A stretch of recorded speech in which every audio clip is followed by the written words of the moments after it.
सब ठिक छौ? सबैले सुनेका छौ? यो मञ्चमा बसेका बाहेक बाहिर तिर्खाले पनि सुनेका छौ? सुनेका छौ कि छैनौ? मेरा कुरा सुन है त? मेरा कुरा सुन्छौ? पछाडि दिन साथीहरू सुनिन्छ नि? यो आज हाम्रो विशेष कार्यक्रम छ। कक्षा 9 का भाइ बहिनीहरूले राखेको कार्यक्रम। कक्षा 10 का भाइ बहिनीहरूको लागि शुभकामना र फेरि भेटौँला कार्यक्रममा मलाई प्रमुख अतिथि बनाउनु भयो। कक्षा 9 का विद्यार्थी भाइ बहिनीहरूलाई धन्यवाद छ। यो अहिले शुभकामनाका लागि म उभिएको छु, केही त बोल्नै पर्यो। त म चुप्प लागेर बस्नु पनि भएन। तिमीहरू फेरि सुन्ने मनस्थिति पनि छैनौ, तर केही बोल्छु सुन है।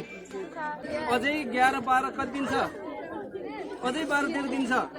यो 12-13 दिनमा तिमीहरूले प्रत्येक दिन पेपर तिमीहरूले तयारी गर्यो भने 11वटा सेट तयारी हुने दिन छन् अझै।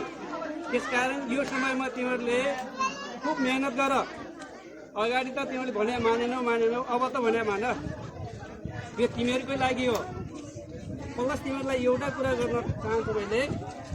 हामीले अघि विनोद भाइले पनि भने धेरै धेरै धन्यवाद पढाउने गुरुहरूलाई भने हामीले पनि धन्यवाद दिन्छौँ।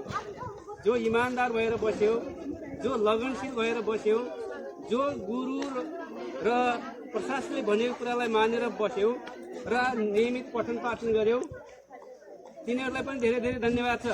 क्रममा सिकाउने क्रममा बाटो देखाउने क्रममा हाम्रा गुरुहरूले तिमीहरूलाई कहिलेकाहीँ गाली गर्नुभयो होला, सम्झाउनु भयो होला, कहीँ त रौँ उखेल्नु भयो होला, कहिलेकाहीँ उठबस पनि बनाउनु भयो होला।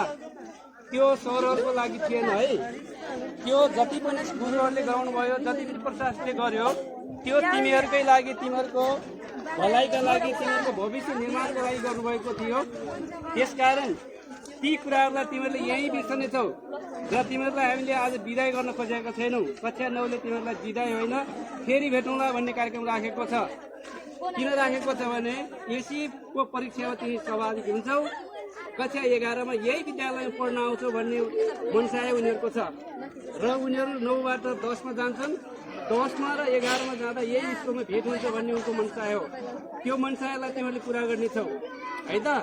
म अब धेरै कुरा बोल्दिनँ। अब यहाँ नाचगानका कार्यक्रम होला, रमाइलो गर्ने होला, फोटो सेसन होला होइन। तिमीहरू यिनी कुराहरू सुन्ने पक्षमा छैनौ र फेरि पनि विद्यालयको तर्फबाट, सम्पूर्ण गुरुवर्गहरूको तर्फबाट, कक्षा 9 का सम्पूर्ण विद्यार्थी भाइ बहिनीहरूको तर्फबाट तिमी जो अहिले एसीमा सहभागी हुन गइरहेका छौ, ती सबै विद्यार्थीको एसी सफलताको शुभकामना व्यक्त गर्दै मेरा 2 शब्द यहाँ अन्त्य गर्छु। धन्यवाद, नमस्कार।